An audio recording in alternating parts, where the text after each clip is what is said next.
What's going on YouTube? My name is FG3000. I'm back in the place to be, and welcome back for the last and final time to Blade Xlord. If you have not heard the news, this game is officially shutting down on September the 30th, and I know the follow-up question has got to be, FJ, does this mark the fastest global shutdown in global launch shutdown history? And I know all the Symphogear fans out there are sweating bullets, their own life support, their own red alert. They are absolutely terrified that they are about to lose their world championship title of the fastest global shutdown in global shutdown history. But my friends, I'm here to report to you, your winner and reigning champion and still world champion global shutdown leader, Symphogear, at 78 days. And I know you're probably asking, FG, I demand a recount. It feels like Blade Xlord had just came out yesterday. Not quite yesterday, 100 days ago, ladies and gentlemen, making it the second fastest global shutdown in global shutdown history. Might as well call it your intercontinental champion, my friends. Now let me remind you, I know there's no gameplay on the screen, but FG talking right now. Let me remind you that this game, shutting down after 100 days, is brought to you by the director that brought you Final Fantasy Brave Exvius, the director that brought you Last CLOUDIA, the art director that brought you Final Fantasy VII and Chrono Trigger, the scenario director that brought you Star Ocean for The Last Hope. Now I know the follow-up question has got to be, well, the second time, FJ.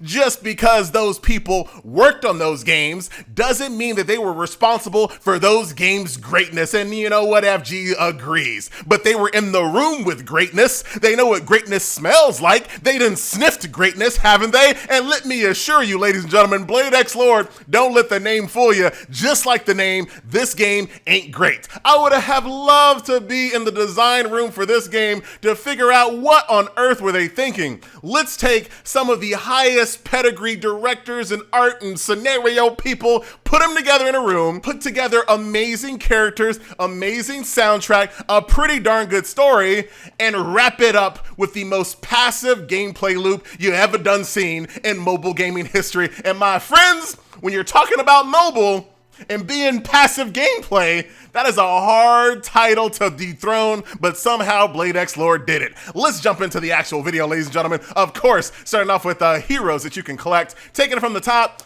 I love the heroes in this game. Believe it or not, calm down, FG. I'm calming down. Believe it or not, I've been up since 4 a.m. playing Fairy Tail, and I woke up just to make this video for you. That's what FG on right now, but I do love the characters in this game. Very cool design here, 2D live art. You love to see it. Now, people that were playing this game basically reported that the last couple of weeks, this game completely went silent. There were no events going on. In fact, the banner was supposed to end on 7/14, but let me show you something. The banner is still going on. Now, I know I'm absolutely wrong about this, but I'm gonna say it anyway because it makes me feel good, and that might be what's wrong with America right now, but I know I'm wrong.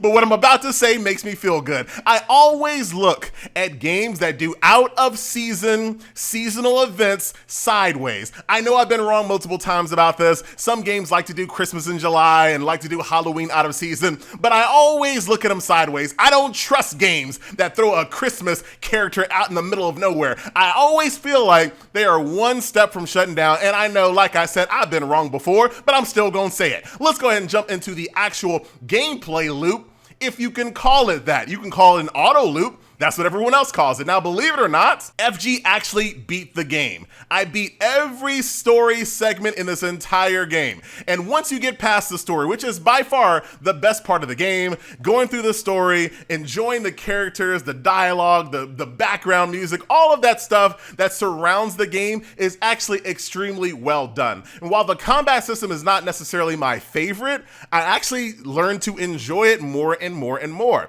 The problem is, once you actually defeat the story, that concludes all of the active gameplay in the game.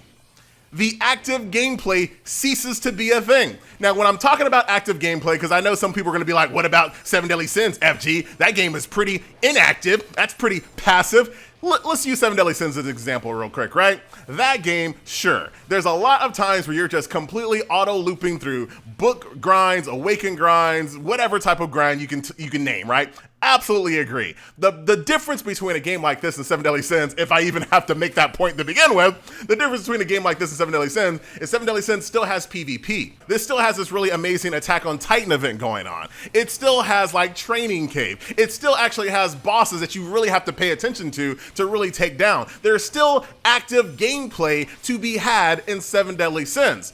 Once you beat the story here in Blade Xlord, it becomes a 99.9% passive experience, where the only thing that you do is pick up your phone or emulator, turn it on auto loop, auto repeat, and you sit it down. You don't do anything. Occasionally, you're gonna upgrade some equipment, you're gonna upgrade some characters, as you always do, but for the most part, the game is just auto looping by itself. And I find a really hard time to imagine why someone would make a mobile game. I think a couple of years ago, and I don't think this is the case anymore, I think we're coming out of this, thankfully, but I think a couple of years ago, people were just really confused on what made a mobile game, because a lot of the mobile games, right, you're thinking about a game that you can just pick up really quick, play on a bus ride home, on the toilet, or sitting in line or something like that, but a lot of these games were literally pick up, hit auto repeat, put down.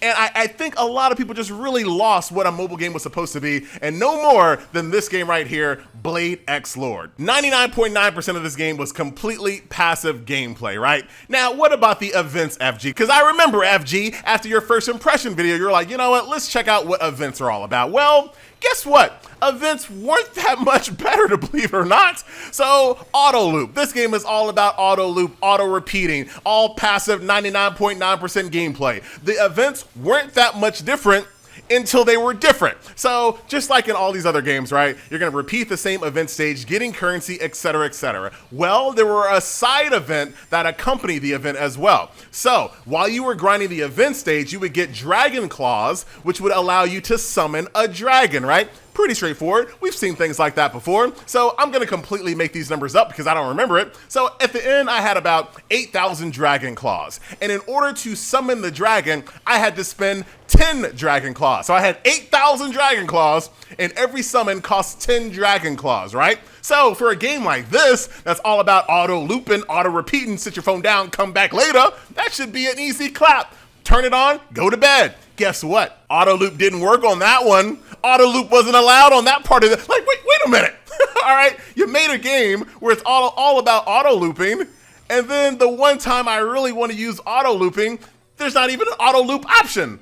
Like this game, for the life of me, I cannot understand what they were thinking, all the things that went wrong in this project. It just completely baffles the mind. I'm gonna jump out of here real quick so we can go back over here to the home screen so we can talk a little bit more about the events. Now, to the game's credit, there was occasionally an event where you did need to kind of min-max your battles, right? So if we go over here to the Knight's Order, this game actually had some pretty interesting events here called Trials and Deka Trials. Now, this part of the gameplay actually required a little bit more manual interaction. There were encounters that you would fight, and you would have to bring a specific set of buffs in order to maximize how much damage you can do. And basically, all you're trying to do is rank the highest score that you possibly can. So the game actually had one bit of content that I gotta give it a pass on. It was active, it was engaging, it was manual. All you had to do, align the best buffs that you possibly could, do as much damage in the fastest time you possibly could, post the best score you could, and then that score was ranked amongst all your other people on the global launch server. Whoever was number one got to choose login rewards and banners, which I think was a silly idea, but they tried to do something different. But that doesn't save the daily gameplay loop. The daily gameplay loop of this game was completely hands-off, it was completely passive, and that cool little,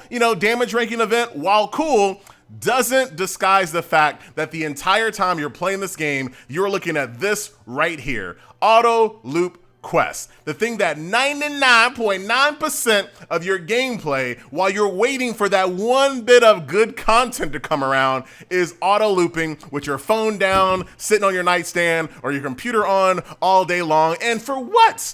What? Right? Aren't we supposed to play games to have fun, right? When you pick up, why is it okay for a developer to make a game where you pick up your phone, hit auto loop, and put it back down? How does that solve your boredom? How does that do anything for anyone when it comes to a gaming perspective? I don't know, and they didn't know either. Ladies and gentlemen, boys and girls, Blade Xlord will go down on September the 30th, but this will not be the last time you see the developers behind Blade Xlord. What you talking about, FG? They are also in charge of an upcoming title, the brand new NieR mobile game.